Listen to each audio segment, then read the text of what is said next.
The December wind cut through my thin jacket as I stood on the doorstep of the Mason family estate, watching my mother-in-law's perfectly manicured hand wave goodbye before she slammed the heavy oak door in my face.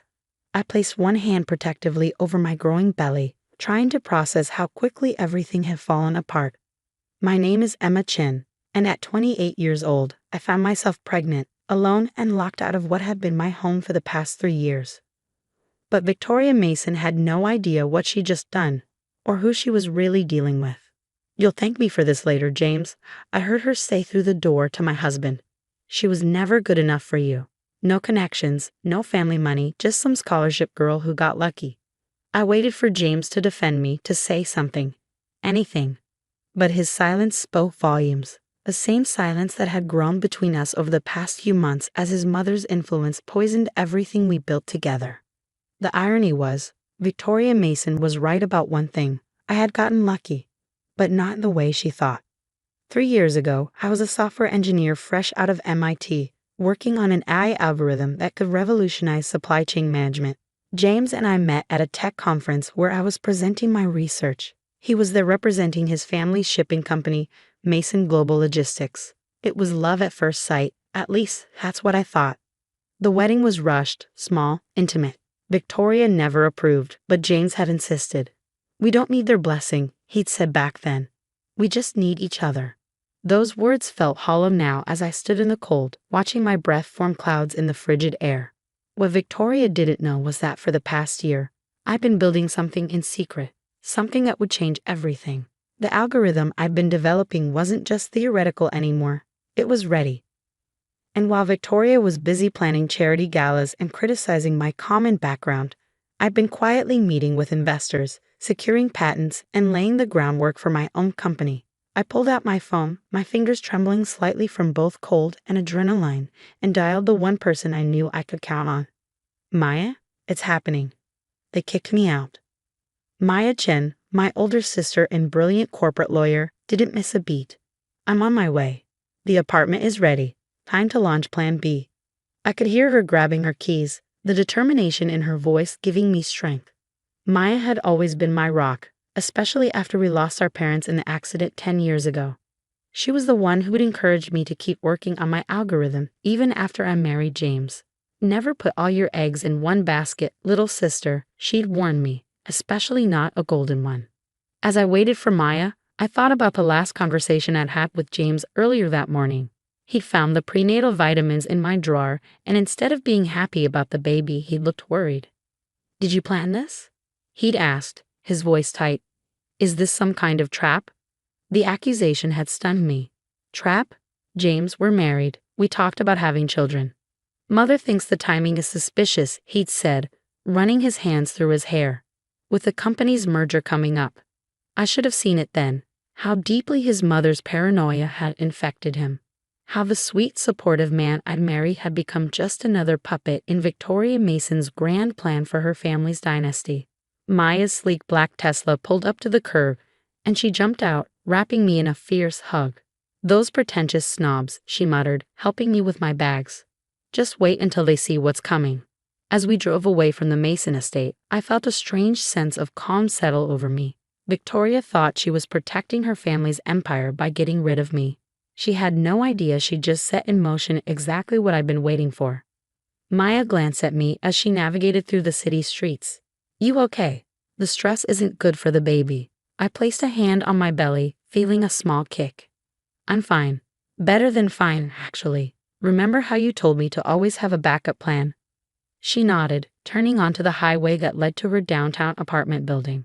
"Well," I said, pulling out my laptop, "I have something to show you. That algorithm I've been working on, it's not just theoretical anymore. I've been running simulations using Mason Global's shipping data that James gave me access to when we first got married." Maya's eyes widened. "Emma, what exactly have you been up to?" I opened my laptop, showing her the results of my latest simulation. I've created an AI-driven logistics system that can predict supply chain disruptions before they happen, optimize shipping routes in real time, and reduce costs by up to 40%.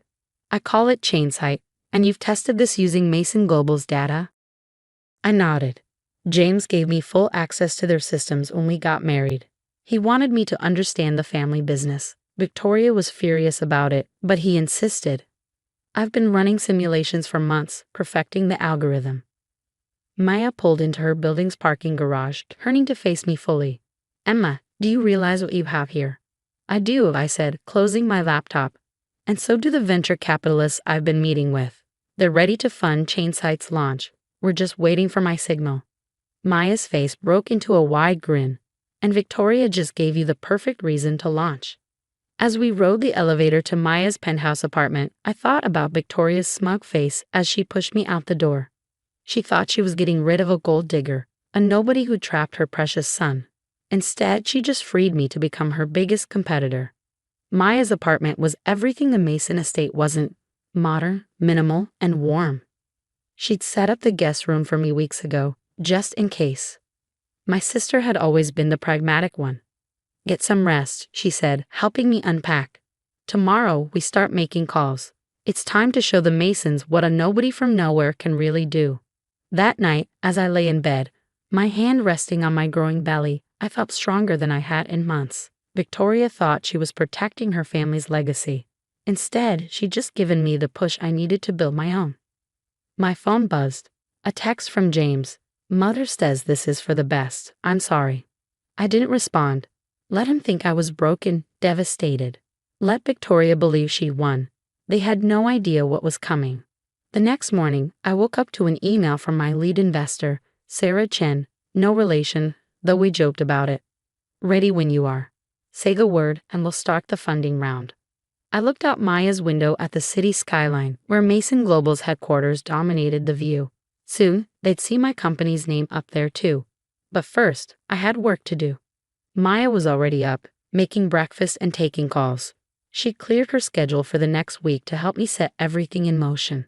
As I walked into the kitchen, she handed me a prenatal vitamin and a glass of orange juice. The team's ready, she said, hanging up her phone. We can file the incorporation papers today. You're sure about this? I took the vitamin, thinking about James' accusation yesterday. Had I planned this? Not exactly.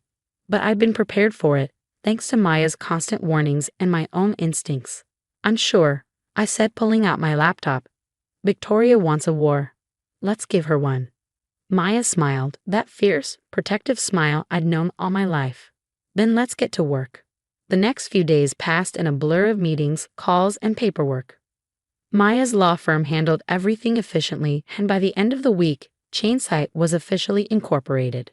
The initial funding round was oversubscribed. It seemed every investor in town wanted a piece of what we were building. James tried calling several times, but I let everything go to voicemail. His messages grew increasingly anxious as news of Chainsite's incorporation spread through the business community. Emma, what are you doing?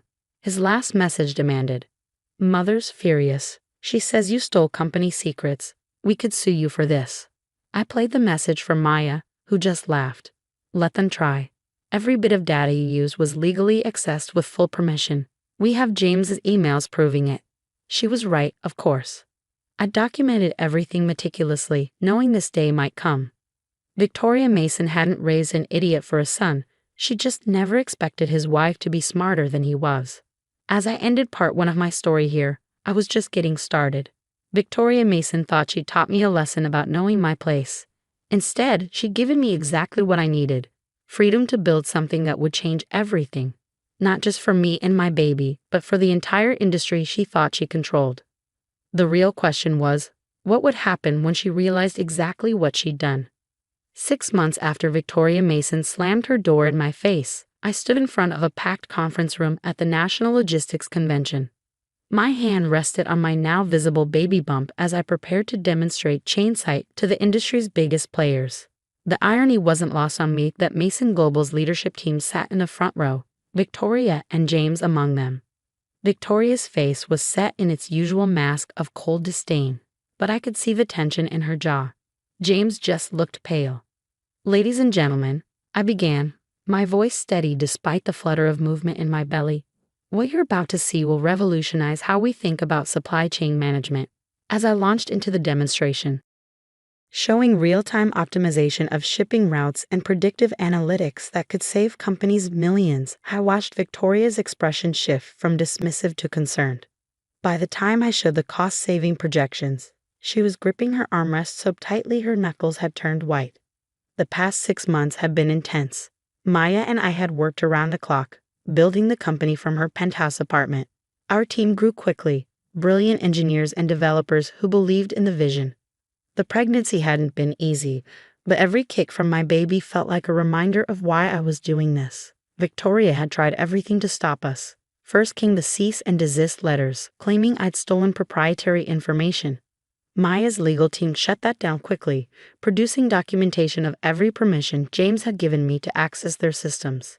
Then came the whisper campaign, rumors about my character, my background, suggestions that I was unstable. But Victoria had underestimated how much the industry was ready for change. ChainSight's early trials with smaller shipping companies had produced results that couldn't be ignored. Any questions? I asked as I concluded the presentation. The room erupted with raised hands, but Victoria was already on her feet. "This is nothing but smoke and mirrors," she announced, her voice sharp. "Ms. Chen claims her system can reduce costs by 40%, but where's the proof? Mason Global has been in this industry for generations. We know what's possible and what isn't." I smiled, having anticipated this moment. "Excellent question, Mrs. Mason. Perhaps your son can help answer it, since he's seen the system in action." All eyes turned to James, who looked like he wanted to disappear. He knew exactly what I was referring to. The trial runs I'd done using Mason Global's data, the ones he'd enthusiastically approved before his mother poisoned everything. I don't know what you're talking about," he stammered, but his face betrayed him. "Really?" I pulled up a series of emails on the screen behind me. "Because according to these messages, you were quite impressed with the initial results. In fact, you called them revolutionary and suggested implementing them company-wide." Victoria's face turned scarlet. The emails were damning, not just for their content, but because they proved every accusation she'd made about me stealing company secrets was false. James had been my biggest supporter right up until she turned him against me. After the presentation, investors swarmed around me. Maya handled most of them, her legal expertise proving invaluable as we fielded partnership offers and investment proposals. I noticed James hovering at the edge of the crowd, looking lost. Finally, he approached me as the room began to clear. Victoria was nowhere in sight. "Emma," he said quietly, "can we talk?" I looked at him, really looked at him, for the first time in months. The man I'd fallen in love with seemed smaller somehow, diminished. "About what, James? About how you let your mother kick out your pregnant wife? Or about how you've spent the last 6 months trying to destroy what I've built?" He flinched. "I didn't know about the baby, about any of it." Mother said. "That's the problem." I cut him off. Mother said. "Mother thinks. Mother knows best. When was the last time you thought for yourself?" "The company's stock dropped 15% after your presentation," he said, changing tactics. Mother's furious. "The board is asking questions. Maybe we could work something out." I laughed, though there was no humor in it. "Now you want to work something out? After everything?" "You're still my wife," he said, reaching for my hand. I pulled away. "Actually, I'm not. The divorce papers were delivered to your office this morning. Maya's firm handled everything. You should read them carefully, especially the part about the baby." His face fell. "Emma, please. That's my child, too." "Yes," I agreed. "And you'll have visitation rights once they're born. But you lost the right to be their father the day you chose your mother over your family." Maya appeared at my elbow, right on cue. "Everything okay here?" James stepped back, his shoulders slumping. I'm sorry, Emma, for everything." "I'm not," I said honestly. "Everything that happened led me here. ChainSight is already revolutionizing the industry, and we're just getting started. So thank your mother for me, James. She gave me exactly what I needed, freedom." As he walked away, Maya squeezed my arm. "You okay?" I nodded, watching James disappear into the crowd. "Better than okay.